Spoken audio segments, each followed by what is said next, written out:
Welcome back. One of the questions I am asked more than almost any other sounds simple at first, yet carries enormous consequences. Why do I continue saying that I am not selling my XRP? Many people assume this comes from emotional attachment, blind optimism, or stubborn refusal to change. That assumption is incorrect. The actual reason runs far deeper, and it has nothing to do with short-term price action or whether a pullback is coming next week or next month. What we are really discussing here is process. At this moment, the crypto landscape is overflowing with noise. Hype cycles, price forecasts, fear-driven narratives, and speculation dominate discussion, while almost no one is paying attention to how the global financial system itself is transitioning. And because they fail to understand the process, they are making choices that might appear intelligent in the short term, but could become catastrophic over the next several years. This video is not about telling you to never sell anything. It is about helping you understand what you are selling into and what you are holding instead. Because selling a digital asset is not merely an exit, it is a conversion. And most people have never seriously stopped to consider the risks on the opposite side of that conversion. We are in the early stages of a structural shift toward distributed ledger technology. Not a speculative transition, a systemic one. Banks, governments, and institutions are no longer experimenting. They are planning implementation. And that implementation does not occur in one clean step. It unfolds in phases. Here is where most people are missing the plot. The transition to a new financial system will not arrive all at once for everyone. There will be a wholesale phase where banks, central banks, and large institutions adopt new settlement rails and digital instruments. And there will be a retail phase where individuals are brought into that system, often not by choice, but by necessity. Those two phases do not have to arrive simultaneously, and if they do not, there is a hidden risk that almost nobody in crypto is talking about. Most investors assume the end game is straightforward. Asset increases in price, you sell, you sit in cash, and you are safe. That assumption is built on the belief that fiat currencies are neutral, stable, and risk-free. History says otherwise.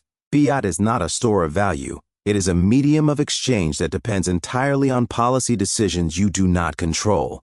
This is why I continue emphasizing utility assets. Utility digital assets are not merely numbers on a screen that you hope appreciate.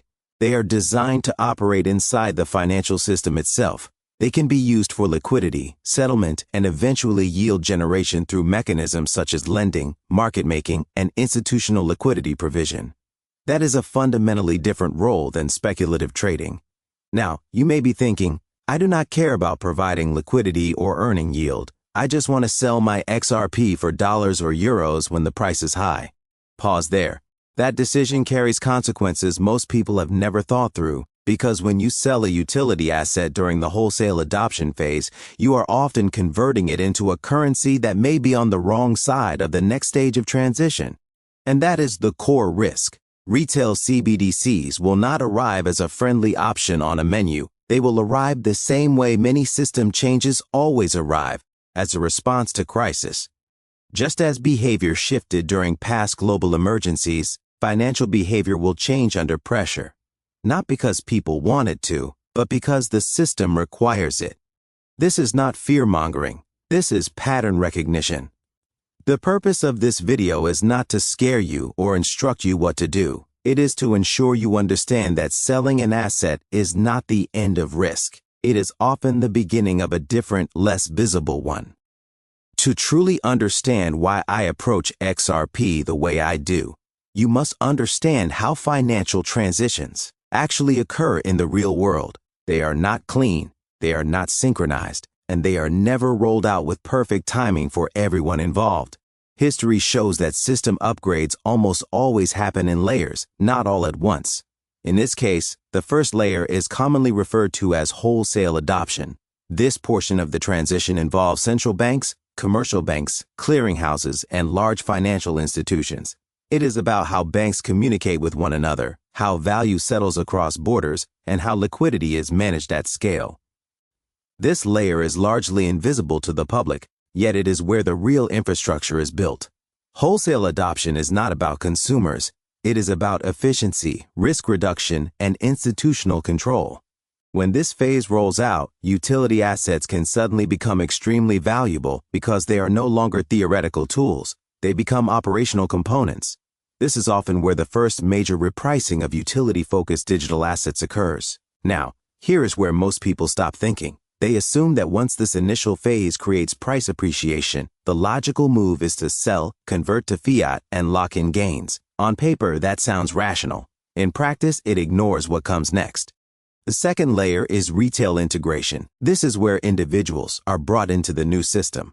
And contrary to how it is often discussed online, retail integration does not usually arrive as a free choice between old and new systems. It arrives because the old system is under stress, inefficient, or no longer sustainable in its current form. We have seen this pattern before, not only in finance, but across many areas of society. Major shifts are rarely presented as optional upgrades. They are introduced as solutions to problems that make the alternative impractical or inaccessible. Over time, behavior changes not because people desire it, but because the system incentivizes or enforces it. Now, here is the key risk almost nobody talks about. If wholesale adoption happens first and retail integration comes later, there exists a window where selling a utility asset into fiat may actually increase long-term systemic exposure instead of reducing it. Not because the asset was flawed, but because the currency you move into may itself be undergoing transformation. This is not about assuming worst-case outcomes. It is about acknowledging that fiat currencies are not static. They are policy instruments. Their purchasing power, accessibility, and usage rules can and do change over time, especially during periods of stress. Most people view cash as the safe endpoint. Historically, that belief has been wrong more often than it has been right. Throughout modern history, currencies have been devalued, restricted, frozen, or restructured during transitions, sometimes slowly through inflation, sometimes abruptly through crisis responses. In nearly every case, people who believed holding cash alone was safe learned that safety was conditional.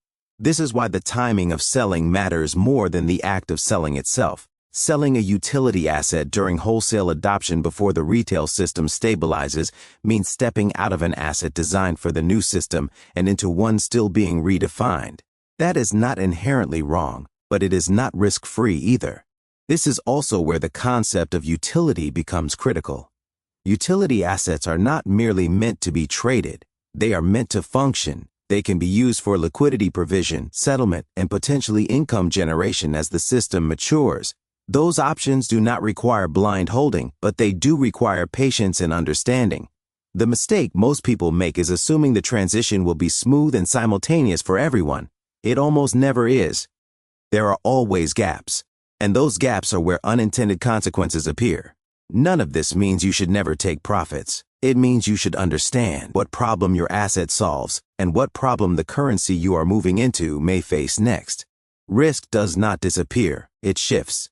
Now, let us talk about volatility, because this is where most people become emotionally hijacked and abandon their own logic. Transitions between financial systems are not calm. They are not linear, and they are absolutely not friendly to those who rely on comfort or predictability. Volatility is not a side effect of change. It is the mechanism of change. When systems shift, prices do not adjust smoothly. They overshoot, undershoot, and whip violently in both directions. This is why people who are mentally unprepared make their worst decisions at the most critical moments. They confuse volatility with information, when in reality, volatility is often simply pressure being released. Utility assets like XRP are especially prone to this behavior because they sit at the intersection of speculation and infrastructure. They attract two very different participant groups. One group trades momentum. The other believes these assets will form part of the next financial architecture.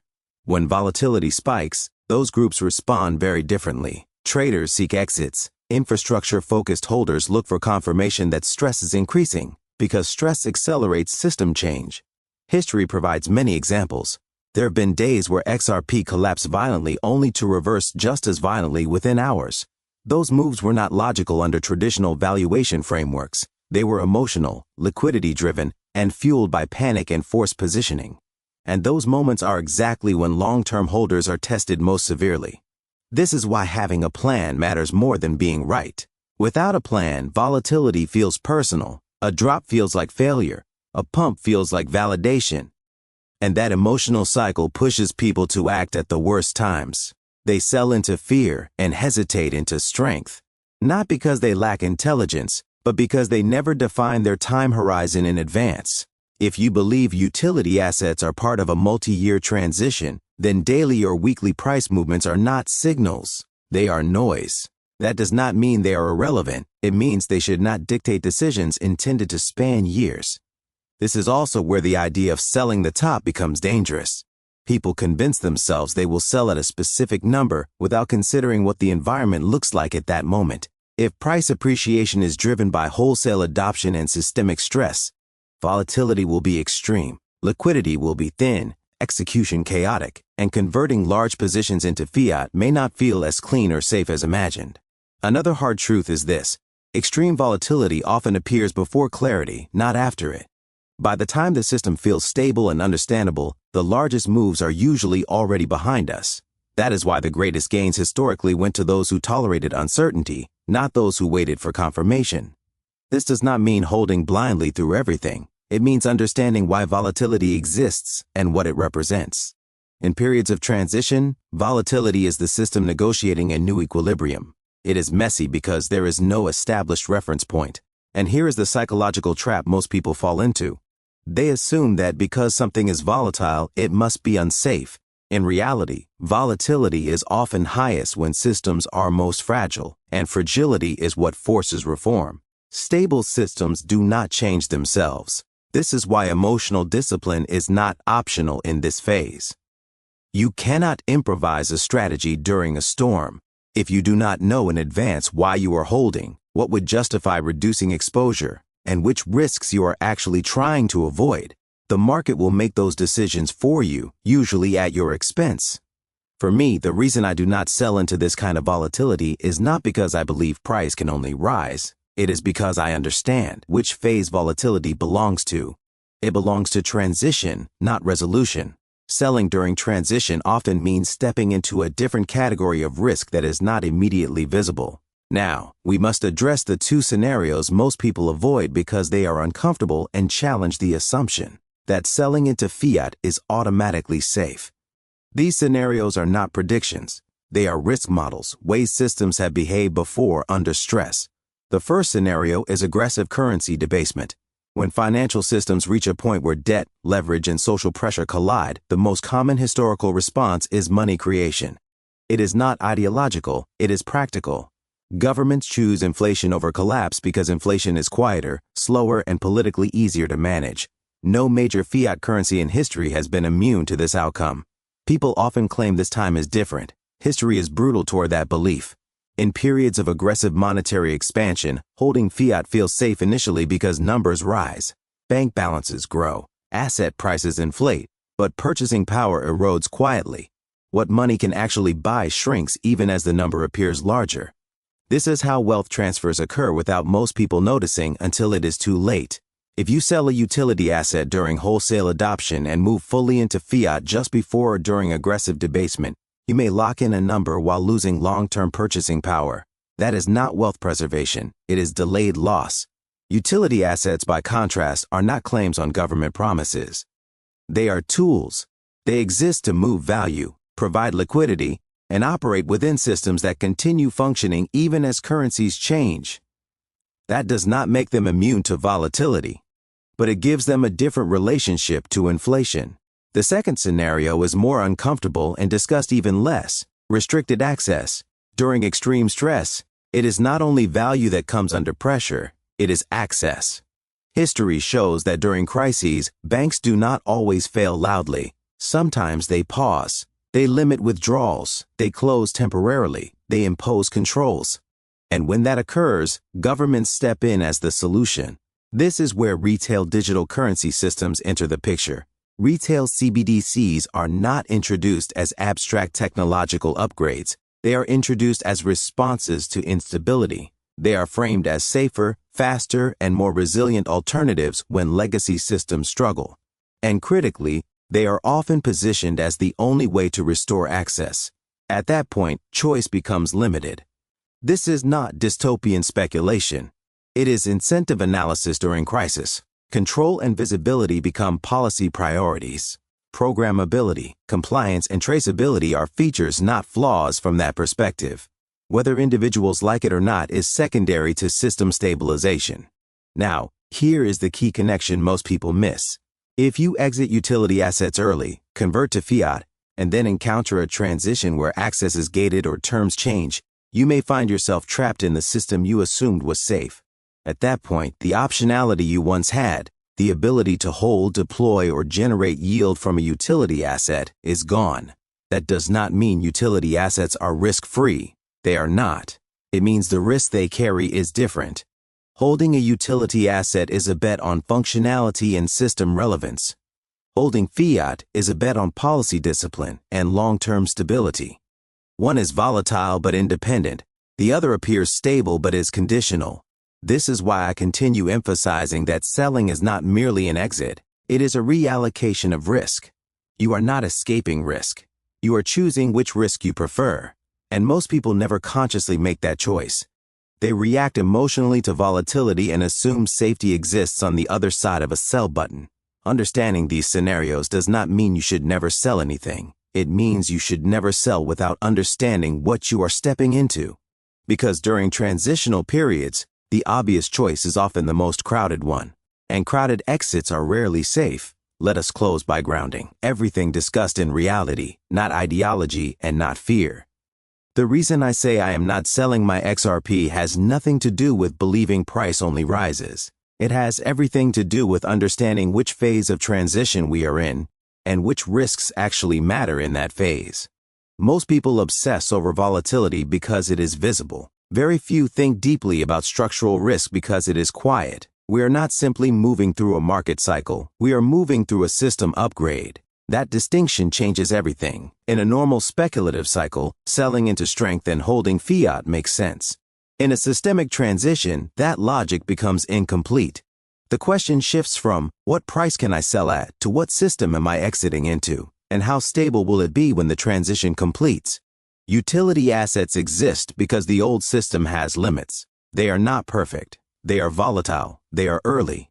But they are designed to function inside the next architecture, not the previous one. That is why their payoff is asymmetric and delayed. If wholesale adoption drives the first repricing wave and you immediately convert into fiat, you are betting fiat remains the safest endpoint through retail transition. That is a bet, not certainty, and history does not strongly support it. This does not mean hyperinflation is guaranteed. It does not mean accounts freeze tomorrow. It means those outcomes are plausible enough to deserve consideration when making irreversible decisions. What most people fail to recognize is that once retail systems shift, optionality disappears. You can choose today. You may not be able to choose later. That is why timing matters more than bravery, and why panic selling during volatility often locks people into the risks they were trying to escape. Volatility will worsen before it improves. That is not pessimism, it is realism. Transitions are chaotic. Price will overshoot both directions. Emotional pressure will increase. Narratives will flip daily. Without a framework, the market will build one for you, and it will not be kind. My framework is simple. I focus on assets with roles beyond speculation. I accept volatility as the cost of early positioning, and I refuse to assume fiat is neutral or risk-free simply because it feels familiar. That does not mean I never reassess. It does not mean I ignore new information. It means I do not confuse price movement with progress or fear with insight. You do not need to agree with this approach, but you do need honesty about why you hold what you hold. If your plan relies on everything going smoothly, timelines behaving nicely, and governments exercising perfect discipline, that plan is fragile. Strong plans survive disorder. Moving forward, the most valuable skill will not be prediction. It will be patience combined with understanding, knowing when to act, when not to act, and when the unseen risk outweighs the visible one. And with that, I will leave you with a reminder that always matters. This content is for educational purposes only and is not financial advice. Always do your own research and consult a licensed financial professional before making any investment decisions.